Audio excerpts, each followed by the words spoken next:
ကဲမိုင်းအိမ်လေးဒီနေ့စပြီးစောက်ပြီနော်လည်းဖန်ကြရင်လေဟိုလူရှင်ကတော့မရှိဘူးဗျာကျွန်တော်တို့ပဲဖန်တီးပြီးလုပ်ပေးရတာနော်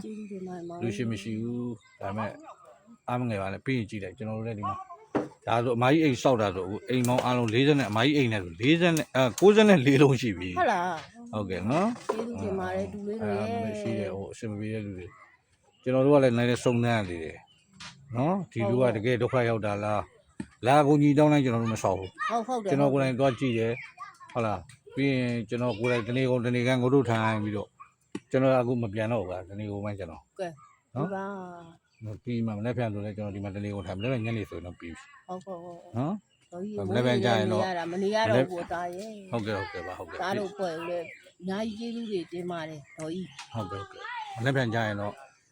အိမ်လေးအဲ့တဲ့ခါကျရင်ဆူတောင်းလေးပေါ့ကိုတက်တဲ့ခါလေးပေါ့နော်ဟောတောင်းပေးရမှာပေါ့ကျမချမ်းသာကြပါသေးဟုတ်ကဲ့သားတို့ကြီးရဲ့မိုးအရိပ်ကလေးလှုပ်ပေးတဲ့အတွက်သားတို့လည်းအမိုးရိပ်အမြဲရပါစေဟုတ်ကဲ့